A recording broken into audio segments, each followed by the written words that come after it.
C'est Oui. incroyable les personnes qui vont rouler dans un modèle de voiture parce que leur mère ou leur père avait ce modèle de voiture ou parce que leur meilleur ami leur a dit que c'était une bonne voiture. Et si cette meilleure amie a dit que cette voiture était une bonne voiture, c'est peut-être parce que sa mère et son père roulaient dans une bonne voiture. Et on se rend compte qu'il y a une espèce d'inertie complète et générationnelle de vérités qui sont complètement Mhm. fausses. Et c'est hyper compliqué. Enfin, c'est hyper compliqué. Il faut être courageux pour remettre en cause des vérités qu'on pensait vraies, mais qui ne sont pas vraies, en fait.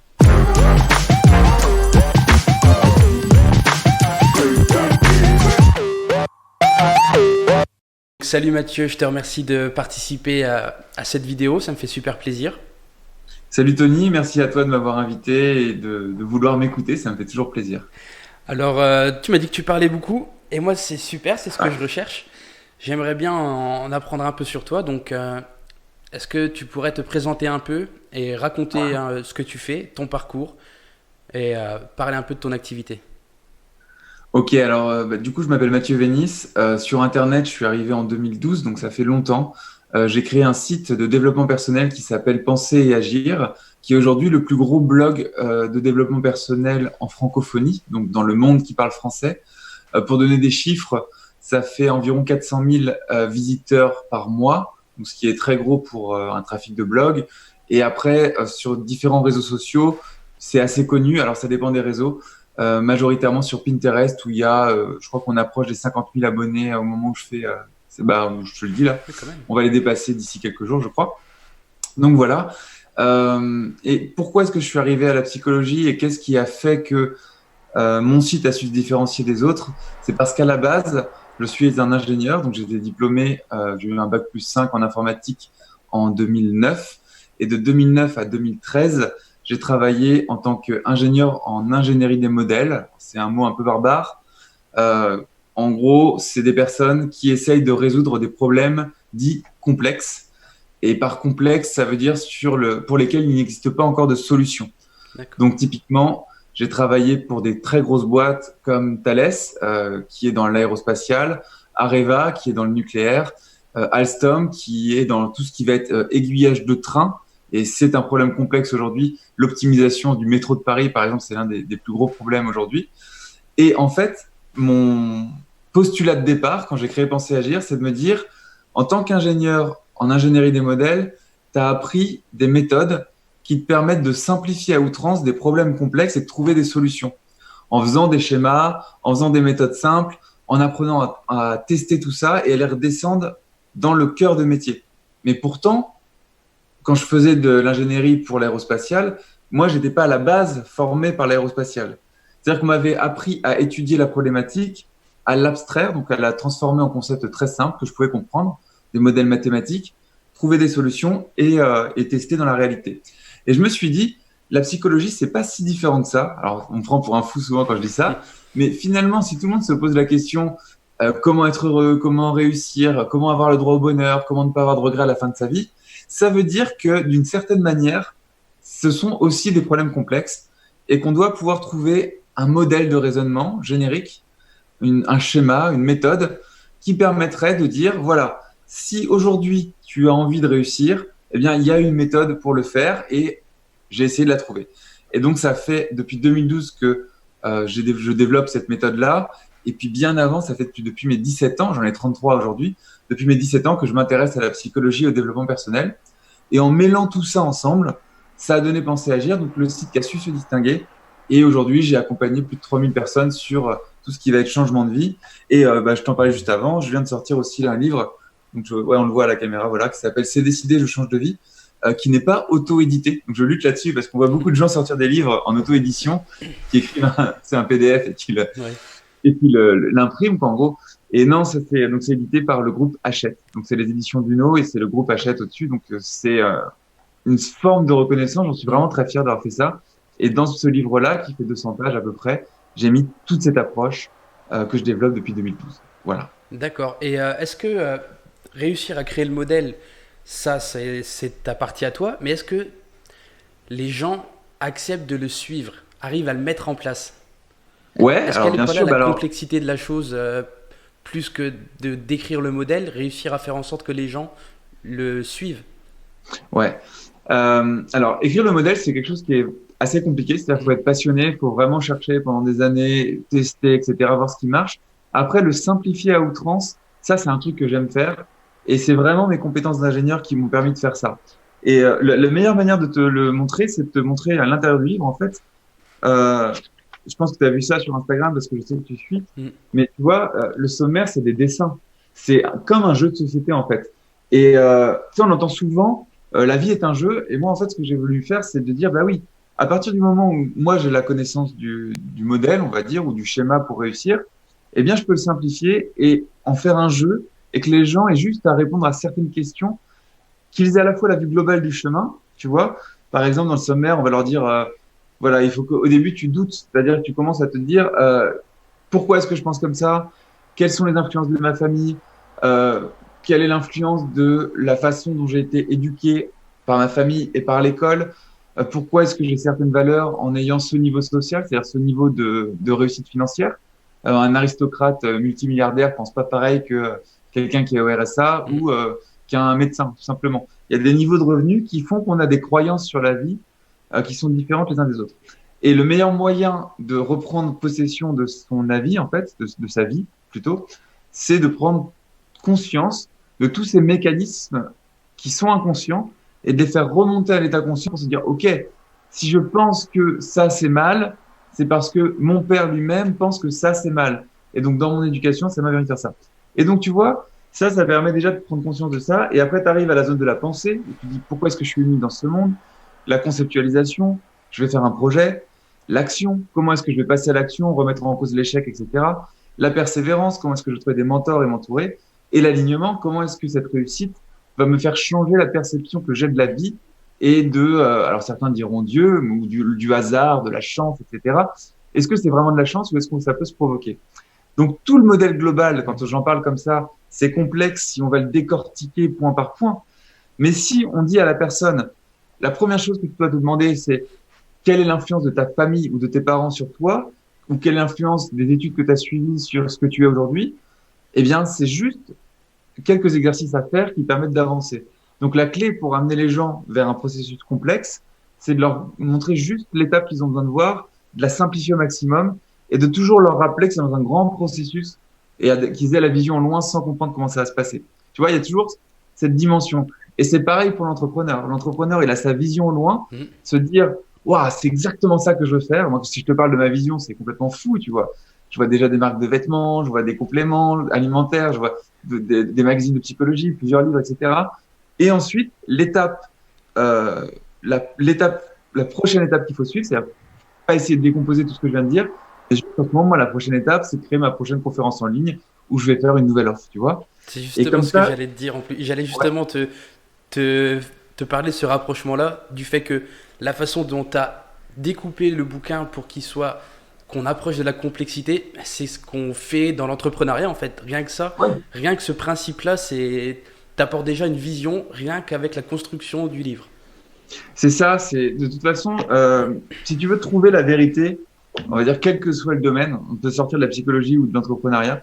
Si tu veux trouver une vérité vraie, vraiment, c'est de trouver un concept qui s'applique à plusieurs endroits. Donc, ce truc-là d'avoir la vision et de revenir toujours à l'étape simple, ça s'applique dans l'entrepreneuriat, dans la psychologie, Hmm. mais ça s'applique aussi dans la séduction si tu veux séduire des filles. Ça s'applique dans le sport si tu veux devenir un maître en arts martiaux. Tu dois avoir la vision, tu dois fantasmer sur, je sais pas, Jet Li, Jackie Chan, ou je sais pas, Jean-Claude Van Damme, n'importe qui, si tu fais du karaté ou autre. Mais après, tu dois aussi te dire, ah ok, quelle école je choisis qui va me correspondre et quel prof je vais choisir et quand est-ce que je vais m'entraîner? C'était mardi, mercredi, tu vois, des trucs super simples. Comment est-ce que je vais faire rentrer ma vision dans ma semaine, la semaine prochaine, et aller commencer à faire du judo, du karaté ou du kung-fu.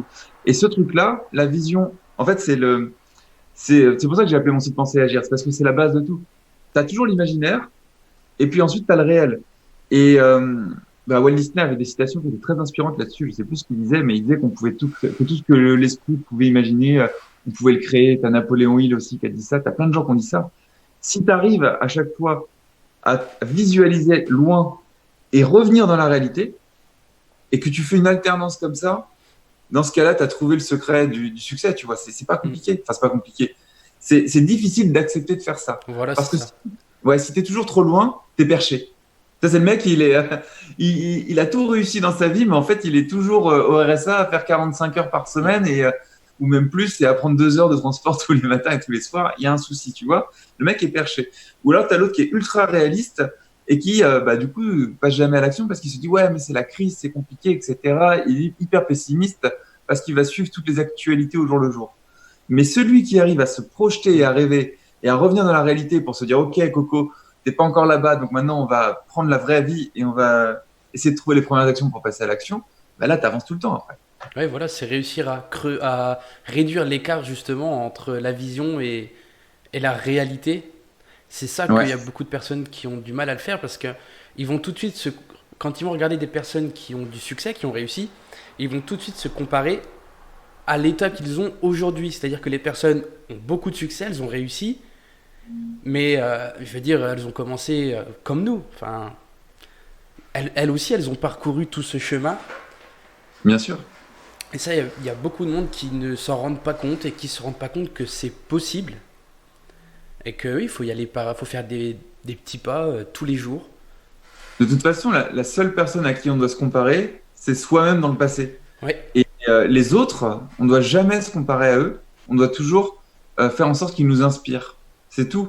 L'inspiration, il n'y a aucune notion de comparaison. C'est juste, waouh, ce mec est génial. Ou cette femme est géniale. Après, on se compare toujours à qui on était avant. Et si on a régressé, c'est qu'il y a un problème. Si on a progressé, c'est qu'on va dans le bon sens. Mais se comparer aux autres, c'est une grosse connerie. ouais. Vraiment. Mais c'est ce qui fait la société d'aujourd'hui et c'est ce qui fait justement que les gens ne passent pas à l'action. Ils se comparent aux autres et ils essayent d'avoir une bonne image auprès des gens qui vont rien changer dans leur vie. C'est ça le souci. Ouais, mais alors tu sais que quand tu te compares aux autres, généralement, c'est que tu... Enfin, moi, ce que j'ai analysé de ça, C'est de l'insécurité qu'il y a derrière. ouais, c'est de l'insécurité et c'est encore plus profond que ça, c'est que tu t'aimes pas en fait. Donc c'est peut-être qu'il y a eu un problème. Je dis pas ça pour toi, hein, je dis pour les gens qui se comparent aux autres, Oui, hein. oui. Les gens qui se comparent aux autres et qui sont affectés par... Parce qu'en fait, tu as deux façons de te comparer aux autres. Tu as les personnes qui, de l'extérieur, vont venir te critiquer. Donc tu te dis, ah ok, celui-là, il me critique, donc j'interprète, et donc je me compare à ce qu'il me dit. Ou alors l'autocritique. C'est-à-dire, toi-même, tu fais quelque chose, ça fonctionne pas, tu dis OK et tu te critiques. Et le problème, si ça t'affecte émotionnellement, c'est qu'au lieu de te critiquer tes compétences ou d'écouter une critique de l'extérieur comme étant je n'ai pas les compétences pour réussir ce que j'ai tenté, au lieu de faire le travail sur les compétences, tu fais le travail sur l'identité, Mm. c'est-à-dire sur je suis. Donc au lieu de dire, si on prend un exemple, je sais pas, quelqu'un qui veut faire une vidéo comme ça et qui veut la mettre sur YouTube. Et il fait la vidéo, il la montre à un de ses potes et son pote lui dit c'est vraiment de la merde. Et comment est-ce qu'il va prendre cette critique-là? Est-ce qu'il va se dire ok, ça veut dire que j'ai pas encore les compétences pour faire des bonnes vidéos? Mais déjà avant ça, il faudrait valider que la personne qui fait les compétences, qui fait la critique, on doit vraiment l'écouter. Ça, c'est une autre Mhm. méthode encore, tu vois. Mais admettons qu'on doive l'écouter parce qu'il a déjà fait des vidéos, etc. Est-ce qu'on va se dire ok, j'ai pas les compétences pour faire la vidéo, ou alors je suis nul? Et généralement, les personnes qui sont affectées par le regard extérieur et qui subissent les critiques des autres même, c'est qu'ils Pardon. ne s'aiment pas vraiment et ils vont du coup déporter une critique sur un savoir-faire, ils vont la déporter sur un savoir-être et donc sur leur identité. Et ça se voit dans le verbal, hein. La personne va dire ah purée, j'ai pas réussi à faire ma vidéo, je suis nul. Au lieu de se dire j'ai pas réussi à faire ma vidéo, quelle est la technique qui va me permettre d'en faire des meilleures, tu vois? Ouais, qu'est-ce qui me manque pour y arriver justement? Ouais, Bah, c'est ça. il y a aussi beaucoup de personnes j'en connais qui se justifient aussi beaucoup. Dès qu'ils vont faire quelque chose, ils vont se justifier. Ouais. Je- Comme ça, sans raison. À la moindre, ils vont casser un verre, aussitôt ils vont justifier. Ouais, c'est parce qu'ils sont pas sûrs d'eux. Voilà, il y a plein de soucis comme ça que, auxquels on fait pas forcément attention. Comme tu le disais, des expériences qu'on a pu avoir, notre éducation, qui vont tellement nous impacter profondément. C'est hallucinant de voir à quel point, sans s'en rendre compte, on peut être programmé et passer à côté de plein de choses. Ben, il faut prendre en compte qu'on est programme. On n'est que des programmes. Vraiment, hein, on n'est que des automatismes. C'est-à-dire, tu appuies sur un bouton, tu réagis d'une certaine manière, quoi, en Mhm. gros. Et ce qui est super important, si tu veux t'enlever enfin, prendre conscience du programme, c'est de prendre conscience qu'il y en a et de les trouver, quoi. Et ils sont pas compliqués à trouver. Il suffit d'observer son papa, sa maman, il suffit d'observer ses collègues, ses amis. C'est ce que je disais tout à l'heure. C'est tout ce qu'on fait tu sais, dans la zone du doute, là, dont je te parlais tout à l'heure, Oui. dans ce livre-là. Et ce que je dis, c'est le plus important dans le livre, c'est déjà que vous réfléchissiez sur la première zone. Elle fait que 30 pages, cette zone-là, parce qu'après, tu as les 5 autres. Mais c'est le plus important. Parce que la majorité des personnes ne prendra jamais conscience de ça. C'est Mm. incroyable les personnes qui vont rouler dans un modèle de voiture parce que leur mère ou leur père avait ce modèle de voiture ou parce que leur meilleur ami leur a dit que c'était une bonne voiture. Et si cette meilleure amie a dit que cette voiture était une bonne voiture, c'est peut-être parce que sa mère et son père roulaient dans une bonne voiture. Et on se rend compte qu'il y a une espèce d'inertie complète et générationnelle de vérités qui sont complètement fausses. Mhm. Et c'est hyper compliqué. Enfin, c'est hyper compliqué. Il faut être courageux pour remettre en cause des vérités qu'on pensait vraies, mais qui ne sont pas vraies, en fait. C'est super dur. Il y a des gens qui vont voter toute leur vie, je sais pas, à droite ou à gauche, je n'ai pas de préférence, je m'en fous, mais qui vont faire ça parce que leurs parents faisaient ça. Oui, sans même Moi, se par exemple, renseigner eux-mêmes. Sans. ouais, Ouais, ouais, ouais. se renseigner, lire les programmes, Ouais, et puis voilà. même au-delà de lire les programmes, comprendre ce que c'est que le système de vote, ce que c'est que la Mm. démocratie, comment ça a été pensé par les Grecs, etc. Une thématique qui me fait rire, moi, parce que quand il y a les élections, à chaque fois qu'il y a des élections, je partage un reportage sur ma page Facebook qui est Pourquoi j'ai pas voté, qui est en gros un reportage qui était passé sur Arte et qui expliquait que le système de vote était caduque parce qu'on compte pas les votes blancs, les votes nuls, etc. Et donc, en fait, ça a aucune valeur. Alors après, ça veut pas dire que c'est vrai ou que c'est faux, mais c'est marrant d'apporter cette réflexion-là aux gens qui votent et de leur dire, mais les gars, euh, réfléchissez à comment aujourd'hui est-ce que vous votez, la proportion des médias, les temps de parole, les Mm. trucs, et finalement, qui élit le président? Posez-vous les bonnes questions. Est-ce que c'est vraiment un droit et un devoir de voter? Est-ce qu'on vous a appris à l'école? Est-ce que c'est vrai ou est-ce que c'est faux? Et sans dire que moi j'ai la solution, parce que je l'ai pas, le fait d'amener les gens à se faire cette réflexion-là et à trouver leur solution, qui vont dire ouais, c'est bien de voter, il faut voter tel camp, ou alors non, c'est pas bien de voter et je vais arrêter de voter, par exemple, bah déjà les faire réfléchir à ça, c'est vachement mieux que de dire j'ai voté à droite ou à gauche parce que un tel a voté aussi à droite ou à gauche, tu vois. Et c'est Ouais. pareil pour après tout, quoi. Tout, tout, tout, tout, tout. Le mec, tu vois, je prends des douches froides, par exemple. Et à un moment, j'ai découvert la méthode Wim Hof, peut-être que tu connais sur Internet. Je connais Qui est un pas. gars, tu connais pas? C'est vachement intéressant. D'ailleurs, les scientifiques l'étudient et tout, c'est très intéressant. C'est un gars qui guérit, qui s'auto-guérit. Enfin, son système, il stimule son système immunitaire par l'exposition au froid. Donc, notamment, il va carrément aller se baigner dans des icebergs, etc., en Islande et tout. Et il a toute une méthode qui allie l'exposition au froid, l'exposition au chaud, la respiration et la relaxation, qui s'appelle la méthode Wim Hof. Et la base de la base pour rentrer là-dedans, c'est la douche froide. En gros, il t'explique tous les matins, tu prends une douche froide à la place de ta douche chaude. Et le but, c'est de rester 3 minutes sous la douche froide. Mais c'est froid, froid, tu vois. Il Ouais. n'y a pas d'eau chaude. Et si tu expliques ça dans je sais pas, un anniversaire ou un déjeuner ou un dîner au restaurant avec plein de gens, les gens vont dire ouais, t'es complètement con, c'est vachement agréable une douche chaude, etc. Et est-ce qu'il y aura peut-être certaines personnes qui vont se dire je vais aller chercher si en fait ce qu'on m'a habitué depuis mon enfance de prendre des douches chaudes, est-ce que c'est vraiment bien? Ou alors est-ce que peut-être qu'une douche froide ce serait mieux? Et toutes les personnes qui ont cette naïveté, cette insouciance de se poser la question et d'oser se dire il y a peut-être autre chose, eh ben c'est eux qui réussissent tout le Ouais. temps. Oui, c'est pour ça que c'est super important d'essayer d'informer un maximum de personnes. Je vois qu'en ce moment, ces derniers temps, on est de plus en plus à essayer justement de parler de développement personnel, de prendre conscience de toutes ces choses. Ouais, Et mais il y a des fois, on tombe contre des personnes qui ont vraiment du mal à comprendre et sur des personnes qui doivent nécessiter un plus grand temps de travail. Ça t'est déjà arrivé, toi, de devoir passer plus de temps avec une personne pour essayer de lui faire comprendre quelque chose qui était vraiment réfractaire. Euh, Est-ce que ça t'est déjà arrivé? Et comment tu t'y prends pour des personnes comme ça? alors, la première règle déjà, quand on est coach ou quand on veut expliquer quelque chose à quelqu'un, il faut que la demande vienne de la personne à qui on veut l'expliquer.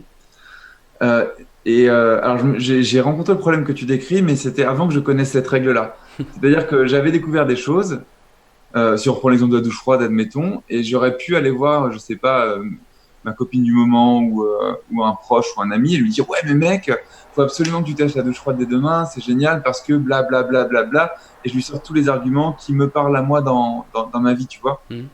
Mais en fait, ton interlocuteur, si lui il n'a pas le problème et s'il t'a pas demandé de lui-même euh, bah, pourquoi est-ce que je prends des douches froides par exemple, tu vois, eh bien tu auras beau lui exposer tous les arguments même les plus réalistes, ça ne fonctionnera pas. Ce qu'il faut pour convaincre une personne de faire quelque chose, c'est premièrement, c'est ce que disent les Américains, c'est show don't tell. Ça Mhm. veut dire tu montres mais t'expliques pas. Donc si par exemple c'est ta copine, bah, tous les matins, par exemple, tu prends la douche froide, à un moment, elle va d'elle-même te poser la question, mais pourquoi tu fais ça toi en fait? Tu vois? Mhm. Plutôt que d'aller la voir en disant ouais j'ai découvert un truc, c'est génial, faut que tu le fasses et je vais t'expliquer que c'est mieux, tu vois? Non, elle n'a pas le problème.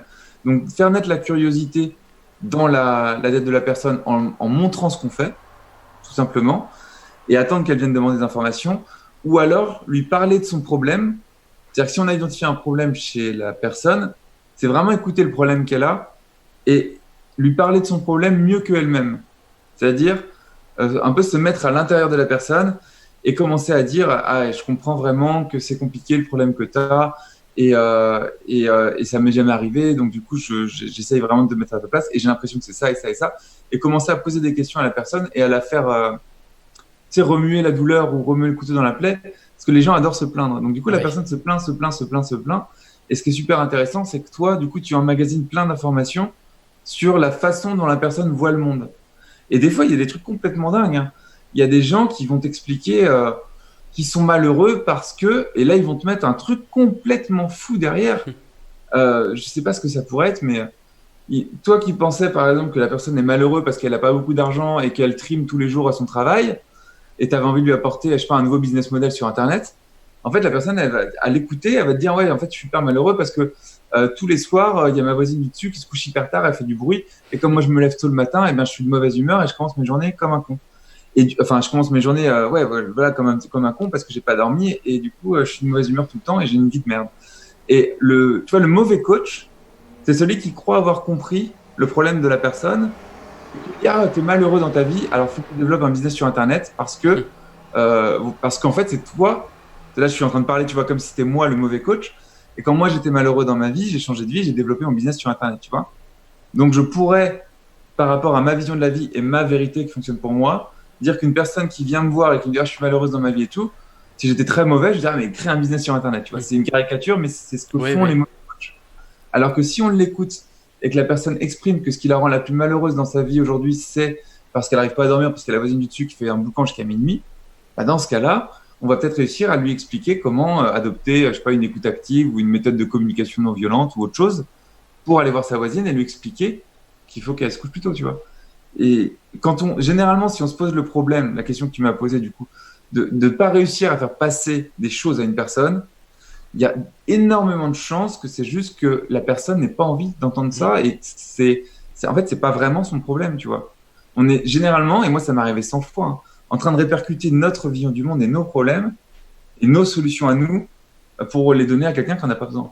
Oui, chacun a sa vision du bonheur, sa vision du succès, et une personne qui va avoir besoin de se faire une tonne de fric pour être heureuse, l'autre, peut-être que son boulot dans son usine, son 35 heures par semaine lui convient et la rend heureuse. Peut-être que c'est quelque chose de tout à fait différent, et à partir de ce moment-là, on ne peut pas proposer une chose à une personne si on ne sait pas si ça va lui convenir. Exactement. Et tu sais, quand tu observes les combats en ce moment, vegan, végétarien, végétalien, Mm. flexitarien, carnivore, normal, je sais pas comment on dit normal, omnivore, Omnivore, oui. euh, moi, j'ai vachement étudié ces mouvements parce que d'un point de vue sociologique, ça m'amuse. Et puis, j'ai essayé de chercher un peu la vérité derrière, tu vois, de voir s'il y avait vraiment un régime alimentaire intéressant. Et il n'y a pas de vrai ou de faux, en fait. C'est ça qu'on se rend compte. C'est qu'il y a déjà, il y a des régimes alimentaires qui correspondent en fonction de l'évolution de là où tu es né sur la planète. Ça veut dire qu'un Indien, et d'ailleurs, on le voit hein, dans les cultures, Ouais. un Indien va pas manger comme un Chinois, qui va pas manger comme un Africain, qui va pas manger comme un Européen. Donc déjà, d'un point de vue système digestif et façon dont on est conçu, on va pas digérer de la même manière les aliments pimentés ou les viandes, les légumes, les légumineuses, les céréales, etc. Et c'est pour ça que tu vas avoir des gens qui vont être allergiques au gluten, d'autres qui vont avoir des trucs. Enfin, les allergies, c'est juste qu'on essaye de faire rentrer tout le monde dans un espèce d'industrialisation de la bouffe où on te vend des trucs pas bien. Et le truc de base où, tu vois, l'industrie agroalimentaire a commencé à faire n'importe quoi et ça crée des problèmes et des maladies, et bien après, on arrive à des non-sens qui disent oui, mais il faut être végétarien ou faut être végétalien ou faut être je ne sais quoi, tu vois. Il n'y a pas de réponse. Il y a une réponse que pour toi. Ton corps, il te le dit. Si un mec qui doit manger de la viande, il devient végétarien, au bout d'un mois et demi, 2 mois, il va commencer à être carencé en B12, il va être carencé en protéines et il va tomber, il va s'évanouir. Alors qu'un autre gars qui aura exactement le même régime alimentaire, mais qui n'aura pas la même origine ethnique sur la planète, il va le supporter très bien et avoir beaucoup plus d'énergie, ça va lui aller vraiment bien. Ça, c'est un excellent exemple. Et c'est le même exemple qu'un peu avec la politique que je prenais tout à l'heure. Il n'y a pas de solution universelle. Moi, je suis intimement convaincu qu'on ne fera jamais rien par les mouvements de masse. Les gilets jaunes, ça, pour moi, c'est une futilité qui occupe l'espace média. Oui. C'est des gens qui se réunissent entre eux pour parler de malheur, mais le malheur du mec qui a le gilet jaune à côté de l'autre qui a le gilet jaune, c'est pas le même. Ils vivent pas la même vie et les solutions pour ces deux gars seront pas les mêmes. Donc là, je sais pas ce qu'ils vont faire. Ils vont peut-être créer un parti politique, etc., représenter un peu ce que faisait Coluche aussi à l'époque, représenter les pauvres, etc., ou les gens qui sont dans le malheur, parce qu'il n'y a pas que des pauvres dans les gilets jaunes d'ailleurs. Hein. Les entrepreneurs, nous, on fait partie des gilets jaunes, parce qu'on est taxé à mort.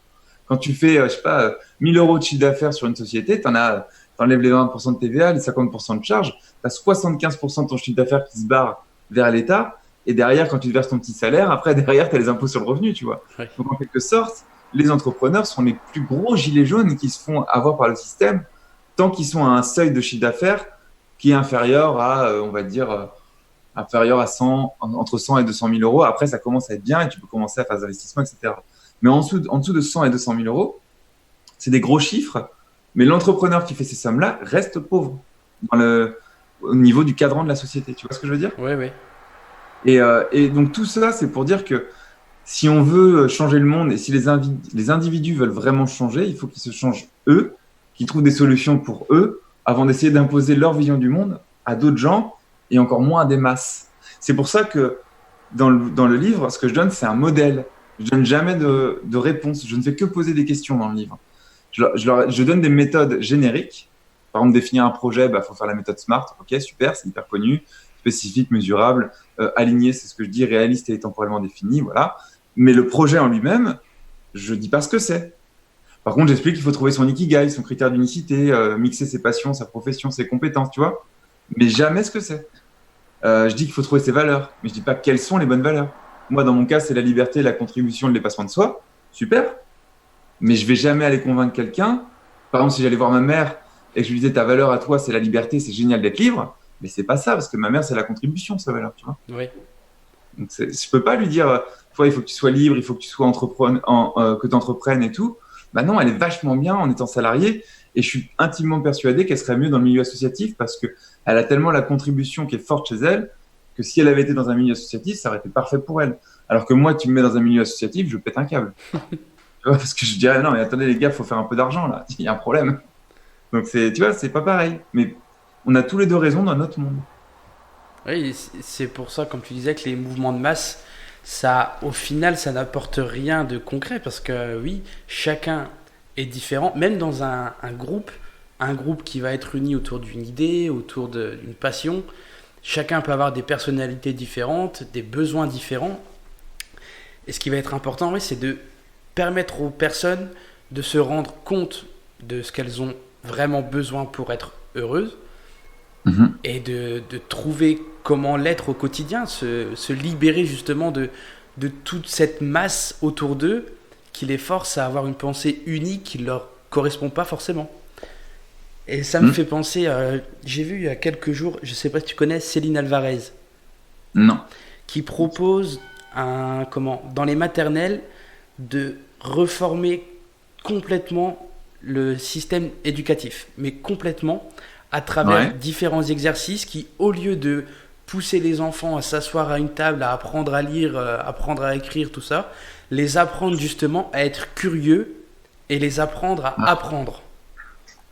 Bah ouais, Quand j'avais sorti, quand j'avais créé 2012 Penser Agir en 2012, le premier article que j'avais publié sur le blog, c'était pourquoi le développement personnel devrait être enseigné à l'école Hmm. et dès la maternelle. Et oui, bah oui, je peux que dire ça. Si on apprenait à apprendre, ce serait un gain de temps incroyable. Moi, quand je me suis reconverti de mon métier d'ingénieur, j'avais donc un bac plus 5 à l'école et 4 ans d'expérience en tant qu'ingénieur, donc, où j'avais travaillé en tant que salarié. Et ce qui a été vraiment compliqué pour moi, et c'est encore aujourd'hui quelque chose que je combats tout le temps, c'est de désapprendre tout ce que j'ai appris. Parce que l'ingénieur, il est tellement conditionné avec des vérités et même toi qui es programmeur, c'est un peu pareil, c'est très difficile de se rendre compte, parce on a fait 9 ans enfin moi j'avais fait 9 ans de vie forte là-dedans, de se rendre compte de tous ces trucs que je crois vrais qui sont faux. Typiquement, moi j'avais un énorme problème, c'est que j'étais aussi développeur informatique, et du coup je pensais savoir tout sur le code, tu vois. Enfin, je me disais, ouais, je sais faire du Java, je l'ai fait à haut niveau, donc je peux apprendre facilement, je sais pas, le PHP ou ce que tu veux. Hmm. Et c'est vrai que j'en étais capable d'apprendre ça. C'est pas compliqué pour moi parce que j'ai le bagage pour le faire. Le problème, c'est est-ce que c'est ton rôle par rapport à ta vision de faire ça, tu vois?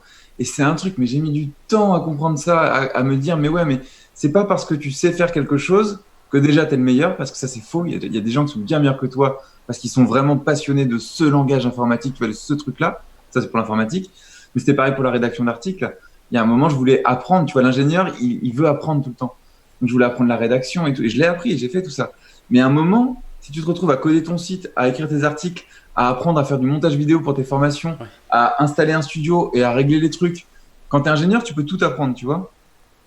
Et tu sais, il faut vraiment se recabler l'esprit en se disant, mais en fait, apprendre, c'est pas le top, le top du top.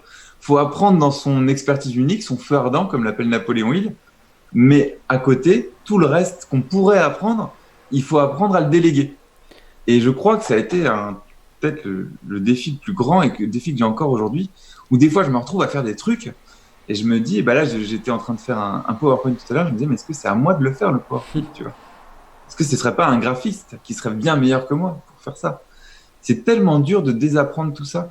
Et aussi ce qui était très compliqué pour moi en tant qu'ingénieur, encore une fois, à désapprendre, c'est de mettre de la valeur financière sur des programmes. Parce que je me disais, euh, ouais, c'est un programme informatique, je peux le refaire, tu vois. Hmm. Il y a un moment, mais non, en fait, les gars, ils l'ont fait et en fait, ils ont vu des problèmes en le faisant que toi, t'as pas vu. Et ça a une valeur, ça. Et même si ça te semble cher dans ta tête, en fait, c'est pas cher. Et il faut apprendre à investir de l'argent pour avoir les compétences des autres et oublier cette fâcheuse tendance qu'ont les informaticiens ou les ingénieurs en informatique à croire qu'ils sont bons partout, quoi. Je sais pas si tu vois ou pas ce truc-là chez Si, toi je vois, aussi. mais je me demande si c'est pas plus comme un besoin d'un peu de contrôler, d'essayer de comprendre et de contrôler derrière justement se dire que réussir à comprendre donc la chose et du coup aussi essayer de mettre en pratique et de montrer qu'on sait le faire comme pour se le montrer à soi-même et justement avoir du mal à laisser notre travail du coup à quelqu'un d'autre. Je sais pas pourquoi, mais C'est ouais. hyper dur, mais il faut admettre que les autres sont meilleurs, tu vois. Oui, oui, oui. C'est ça qui est difficile. Moi, au début, j'étais persuadé que quand je rédigeais un article de blog, parce qu'aujourd'hui, j'ai des rédacteurs, maintenant, on publie 2 articles par jour aujourd'hui, donc c'est des rédacteurs qui les écrivent, c'est plus moi. Mais au début, quand j'ai délégué, c'était il y a peut-être 3 ans, quelque chose comme ça, c'était impossible pour moi. C'est-à-dire que je déléguais la personne, alors c'était une femme à l'époque, une Française, qui écrivait l'article, et moi, je le relisais, et je le réécrivais pratiquement parce que j'avais l'impression que mon avis était meilleur que le sien, tu vois. Parce que c'était mon bébé. Mais c'est faux. En fait, c'est vraiment faux. Et j'ai mis du temps à me rendre compte de ça. Et je suis même allé un cran plus loin. C'est que si je suis pas d'accord avec un article qui est publié sur mon site, par exemple, aujourd'hui, tant que tant que c'est pas choquant ou que c'est pas, on va dire, totalement contraire à mes valeurs et, tu vois, vraiment un truc Mhm. complètement différent. Mais si je vois, c'est un point de vue avec lequel je suis pas forcément d'accord, mais je me dis pourquoi pas finalement, je le laisse en fait, tu vois. Parce que se dire qu'on n'a pas la bonne réponse, c'est aussi s'autoriser à avoir des personnes dans son équipe qui vont apporter des meilleures réponses pour eux, ou en tout cas donner le meilleur d'eux dans leur travail. Et c'est vachement bien d'avoir une équipe comme ça qui essaie d'apporter le meilleur et que toi, en tant que manager, tu ne sois pas toujours à dire ouais, mais non, ce que tu as fait, c'est pas bien, ou il aurait mieux fallu faire ça, etc. Donc, moi, c'est un énorme problème que j'avais et que je combats encore toujours aujourd'hui en me disant ah, j'aurais jamais pensé ça, j'aurais jamais écrit ça. Et maintenant que je le lis, je me dis ouais, pourquoi pas. Donc, ça a le mérite d'exister, quoi. Ouais, ça peut apporter de nouvelles idées et ça pousse les gens à utiliser leur créativité et pas seulement leurs compétences de rédaction. Ouais, et puis à s'investir dans le sujet, quoi. Voilà, exactement. Elles vont se sentir impliquées et ouais, elles vont avoir plus tendance à s'impliquer. Mais c'est pareil pour tout, hein. C'est là, on parle de business, de rédaction, de programmeur, mais c'est pareil dans une relation de couple, hein. Hmm. Si tu laisses la personne s'exprimer et que enfin, en fait, les gens ont l'impression qu'un dialogue, c'est une espèce de duel, pardon. Tu sais, t'as le mec, la fille, et puis le mec dit le foot c'est bien, la fille dit ouais mais moi j'aime pas le foot, ouais mais c'est bien, tu devrais voir, Hmm. regarde le sport, je vais t'expliquer la psychologie du foot, etc. Ouais mais moi j'aime pas ça, je préfère regarder je sais pas le patinage artistique. Si tu voyais les entraînements des filles, nanana, ouais mais non mais au foot. Et en fait ils parlent tous les deux de leur monde, Mais pas ensemble. et bah, personne s'écoute. Alors que si on inversait les rôles et que le gars commence à dire ah mais le patinage j'ai jamais compris, j'ai l'impression que c'est nul, c'est juste des gens qui glissent. Faire mais non mais regarde ce qu'ils font pour apprendre ça et tout. Ah ouais c'est intéressant, nanana. Et rentrer dans le monde de l'autre personne, c'est pas se prostituer et se dire je vais vraiment croire ce qu'il me dit, tu vois. C'est juste se dire ah, il y a cette vision qui existe aussi et finalement elle est aussi intéressante que la mienne. Si elle est plus intéressante, bah, dans ce cas-là, la personne m'attire et je deviens fan de patinage, tu vois. Et si elle n'est pas plus intéressante, bah, dans ce cas-là, je comprends déjà pourquoi est-ce qu'elle existe et pourquoi est-ce que bah, ma femme, par exemple, regarde une patinage artistique, tu vois. Ouais, c'est faire preuve d'empathie pour comprendre la personne Ouais. et pouvoir déjà communiquer plus sainement après derrière. Quand on comprend la personne, on va plus loin. Après, on apprend plus de choses. On peut apporter plus de choses aussi à la personne. Et ouais, la communication, c'est un échange. Ça va pas dans un seul sens. Yes, il y a une forme d'ouverture d'esprit aussi qui est très Mhm. importante. Je voulais te demander un peu au niveau, toi, du salariat. Comment Yes. ça s'est passé, ta vision du salariat? Est-ce que quand tu as voulu te lancer, c'était parce que tu avais vraiment envie d'être à ton compte, de travailler pour toi? Ou le salariat, est-ce que finalement ça ne te dérangeait pas plus que ça, entre guillemets? Est-ce que tu aurais pu continuer ou tu avais vraiment besoin de partir? Alors moi, ma vie, elle a été, enfin par rapport au salariat, elle a été compliquée. J'ai toujours détesté le salariat. Mais tu vois, le salariat, c'est juste le symptôme. Moi, j'ai toujours détesté l'autorité, Hmm. mais à un point inimaginable. Je peux rentrer dans des colères folles si, par exemple, il y a des trucs de dingue. Je déteste qu'on me contrôle dans le métro. Tu vois, qu'on me contrôle ma carte. Parce que je ne supporte pas. Tu vois, ma valeur forte, c'est la liberté. Donc, je veux être libre d'aller où je veux tranquillement et tout. Et je suis en règle. Tu vois, je suis pas un mec mauvais. Tu vois, je suis un mec gentil. Et je ne supporte pas qu'on me contrôle. Donc, bon, j'ai appris à le faire. Hein. Je vais pas m'énerver, les taper à chaque fois qu'ils me contrôlent. Tu vois, je leur dis. Mais je fais pas de sourire. Tu vois, pour moi, c'est un métier de merde. Ça, je déteste ça. Alors, c'est pas un métier de merde, mais dans ma vision du monde, c'est un métier de merde. C'est comme les inspecteurs des impôts, où tous Ouais. les mois, quand je dois faire ma comptabilité et que je dois prendre en photo tous mes tickets de caisse de toutes les dépenses de ma société. Mais ça, mais je perds un temps fou, parce que ça, je peux pas le déléguer, parce que forcément, c'est moi qui ai les tickets, tu vois. Donc, il y a un moment, il faut bien soit que je les envoie par la poste, soit que je les prenne en photo. Aujourd'hui, je les prends en photo, je les envoie à la compta. Mais faire ça, mais je le repousse jusqu'à la dernière minute, tellement que je déteste ça, parce que je déteste être contrôlé et je déteste l'autorité, tu vois. Je fais les choses dans l'ordre. C'est déjà très compliqué de les faire bien en France, parce que les textes sont compliqués. Hmm. Donc, alors, imagine-toi quand j'étais salarié. C'était, tu sais, quand t'es salarié, tu dois arriver à 9 h le matin. Enfin, moi, c'était 9 h le matin et partir après 18 h. Tu sais, il y avait des fenêtres de Ouais. présence. Et alors ça m'a toujours, mais complètement dépassé. Le truc, c'est, par exemple, des fois, je finissais mon travail. Genre, je finissais à 15 h mes objectifs. Et je devais faire n'importe quoi. Je devais être là jusqu'à 18 h, tu vois, avant de partir, tu vois, par exemple. Et par contre, des fois, j'avais beaucoup de travail et je finissais pas à 18 h. Là, par contre, je devais partir à 22 h, tu vois. Ouais. Et à un moment, je me disais, il y a une injustice flagrante. C'est-à-dire, on me donne des objectifs et des deadlines. Et il y a des fois, je vais partir à 22 h, mais il y a des fois, j'ai une obligation de présence jusqu'à 18 h. Et c'est quoi ce monde, quoi, tu vois? Mais c'est grâce à ça que j'ai créé Penser Agir, parce que En 2012, j'ai créé ma boîte en septembre 2013, mais j'ai commencé à créer le site en 2012, en février 2012. Donc j'ai bossé pendant 1 an et demi avant de quitter mon emploi. Et mais comme je finissais les trucs, j'avais une anecdote. On avait vendu un truc, je crois que c'était sur 1 mois et demi ou 2 mois, je sais plus. J'avais fait le travail en 3 jours. Ouais. Donc mais moi, j'avais pas dit que j'avais fini le travail. Tu vois, après, je jouais le con en fait. Vu qu'on m'emmerde et qu'on me demande un truc de présence de telle heure à telle heure, bah là, on a vendu un truc de 2 mois et je l'ai fait en 3 jours. Tant mieux pour moi. Je vais laisser quelques trucs en suspens que je vais dire que j'ai pas fait. Et c'est comme ça que j'ai développé mon site web. Tu vois, D'accord. j'étais au travail et du coup, je travaillais sur mon truc. Et je me disais de toute façon, si j'étais pas au travail, je ferais la même chose chez moi. Ce qui me manquait énormément aussi quand j'étais salarié, c'était de pouvoir sortir quand il faisait beau. Ça, c'est un truc de fou. Parce que moi, en plus, je bossais sur ordinateur, tu vois. J'aurais pu bosser de chez moi ou de nuit. Ça me dérangeait pas fondamentalement. Mais je me disais, purée, il est 14h30 là. Il fait super beau. J'ai envie de sortir 1 heure, tu vois. Et tu peux pas, ça. C'est horrible.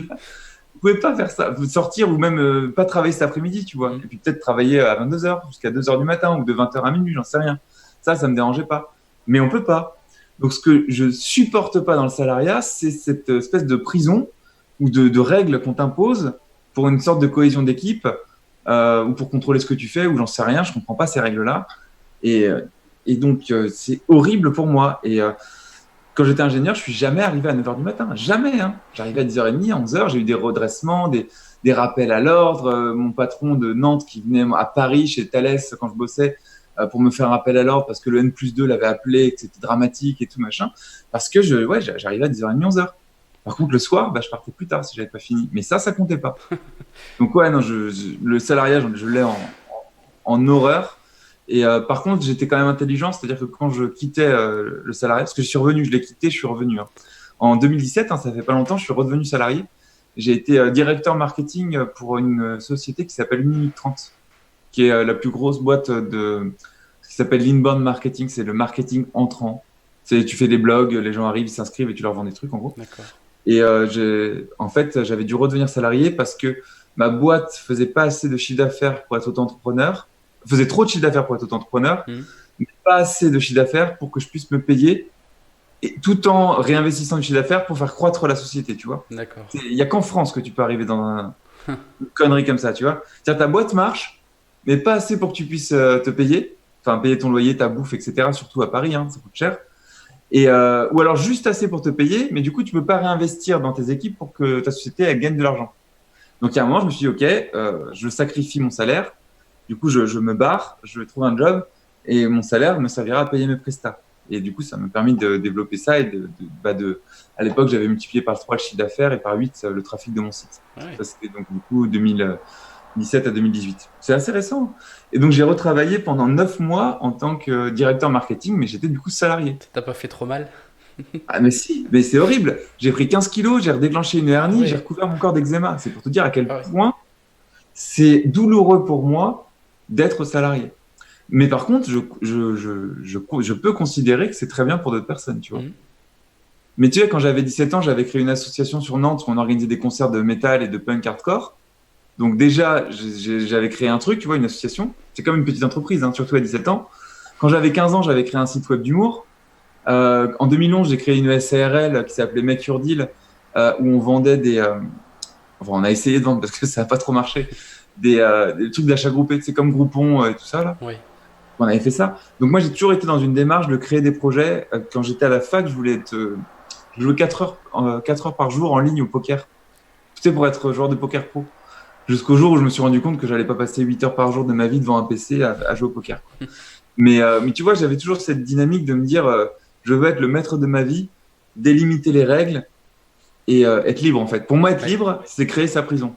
Tu vois ce que je veux dire ou pas?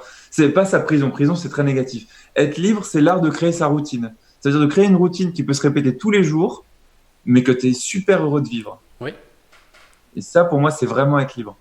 Et ouais, donc c'est pour ça que j'ai toujours fui le salariat parce que tu peux pas créer ta routine dans le salariat. C'est forcément, on te l'impose à un moment. Si on te paye, c'est normal hein, d'ailleurs. Ouais.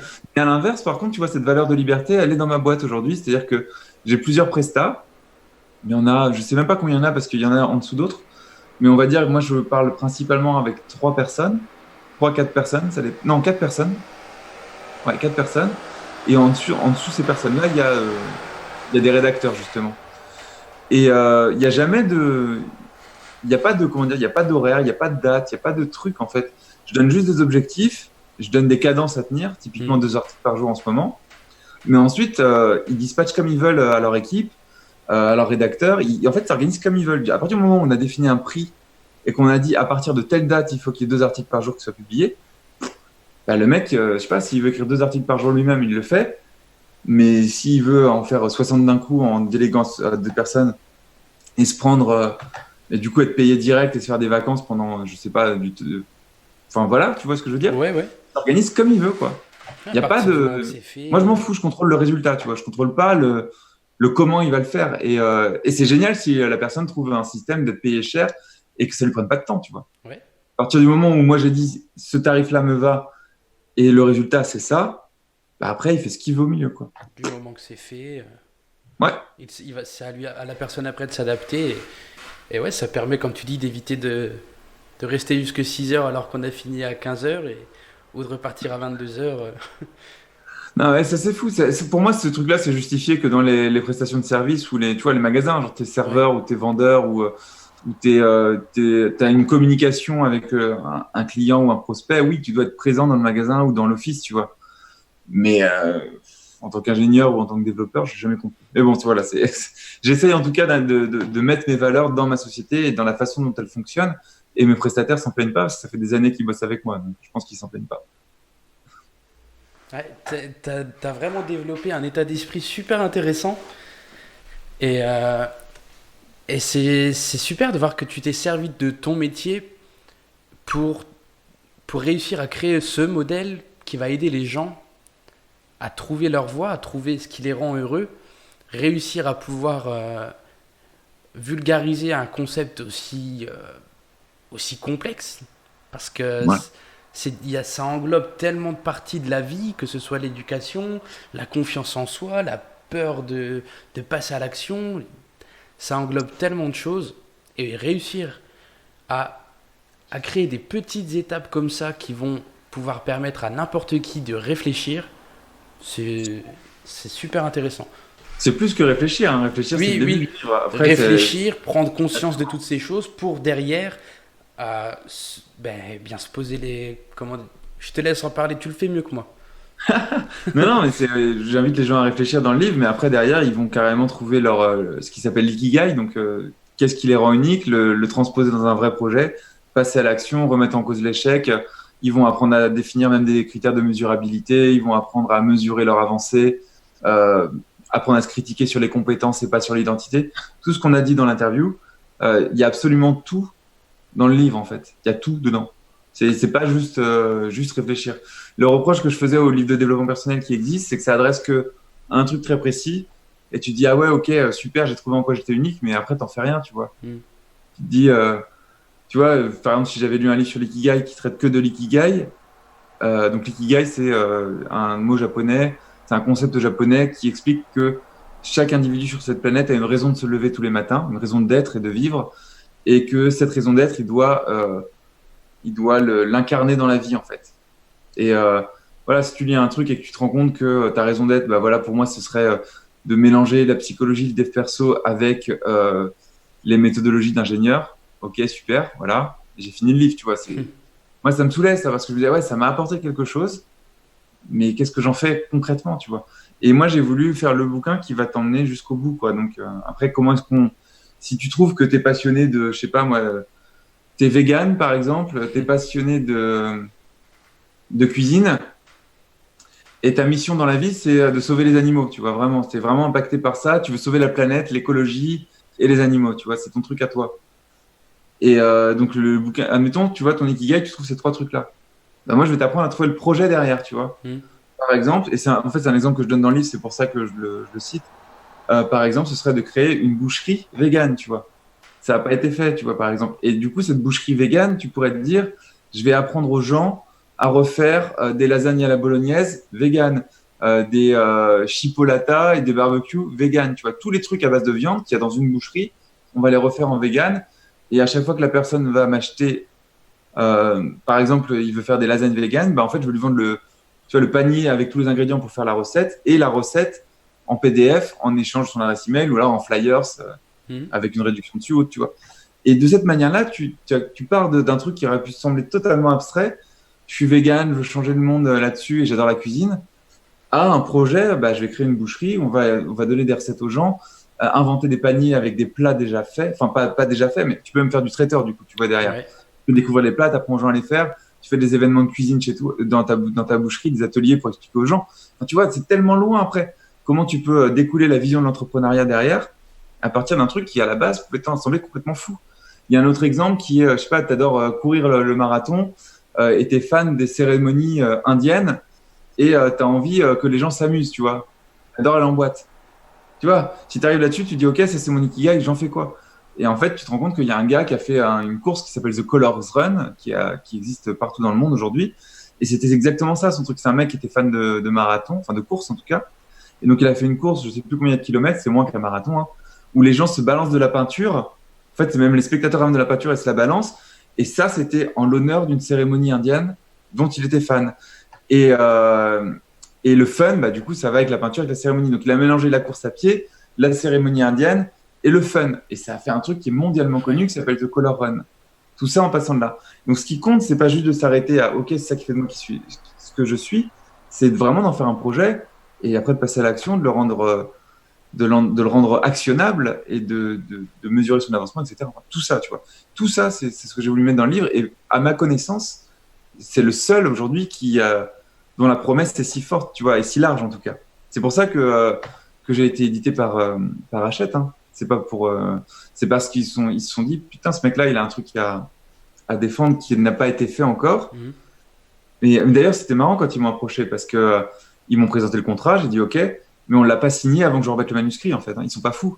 C'est-à-dire qu'ils voulaient relire le manuscrit en se disant OK, il y a vraiment un truc derrière, maintenant on signe le contrat. Tu vois, ça s'est pas fait comme ça. Ouais, bah, c'est super, super impressionnant en tout cas. Vraiment, moi je trouve que c'est impressionnant. D'accord, bah merci, merci. Je te souhaite de faire pareil avec ton ikigai à toi. Ouais, je connaissais pas ce principe d'ikigai. Il y a plein de choses que j'ai à apprendre aussi. Bah, l'ikigai, bah, si tu veux, je sais pas si tu l'as acheté ou pas le livre, mais Non. si tu veux le lire, c'est dedans. Bah, si tu veux, tu peux. Parce que c'est quand même le truc qui coûte pas cher, tu vois, ça vaut 16,90 €. Donc, le livre, c'est ça qui est bien. C'est que si tu trouves quelqu'un qui te parle, c'est bien de lire son livre, quoi. Tu vois, ça Ouais. peut être moi, mais ça peut être n'importe qui d'autre. Ça peut être Steve Jobs, hein, tu vois, ou ça peut être Olivier Roland, tu sais, qui est sur Internet, ou je sais pas, n'importe quel mec qui te parle. Si le mec a écrit un livre, ça vaut le coup de le lire, tu vois. Après, si tu veux te renseigner sur l'ikigai, bah, sur Penser Agir, il y a des articles dessus aussi, où tu trouves sur Internet, il y a plein de trucs là-dessus. L'ikigai, c'est Ikigai. C'est vraiment, euh, c'est vraiment fort comme concept. Moi, j'aime beaucoup. Donc, on en parle sur Penser Agir. De toute façon, tu as toutes les infos gratuites. Le problème avec les infos gratuites, c'est qu'elles sont pas structurées, tu vois. Hmm. Un livre, ça t'apporte une méthode, une structure, et ça fait le lien entre les différentes notions. Que si tu trouves l'ikigai, tu vois, séparément, bah, même si tu l'appliques, ça va pas t'apporter plus que ça si t'as pas la suite derrière. Mais c'est intéressant. Bah écoute Mathieu, ça m'a fait super plaisir de pouvoir parler avec toi. Je sais pas si t'as, toi de ton côté, d'autres sujets que tu voulais aborder ou... Non, bah non, j'étais là pour toi surtout, donc je suis très content j'espère avoir répondu à tes questions Ouais, surtout. ça m'a fait super plaisir et c'était très intéressant de voir comment tu mets, tu rends concret ton ikigai justement. Ouais, avec différents exemples. Ouais, c'est vraiment très intéressant. Je te remercie d'avoir participé, d'avoir partagé ton témoignage Avec plaisir. et je te souhaite le meilleur pour la suite. Merci, bah, je te souhaite aussi le meilleur à toi et puis toutes les personnes qui sont intéressées, vous avez compris, je refais un petit instant promo. C'est décidé, je change de vie. C'est dans toutes les Fnac, toutes les librairies, c'est sur Amazon, Fnac.com, etc. Allez quand même l'acheter en librairie, c'est mieux. Faites vivre les petits commerces et allez voir des passionnés de lecture, ça vaut le coup. Voilà, c'est partout. Merci, merci Tony. Merci à toi.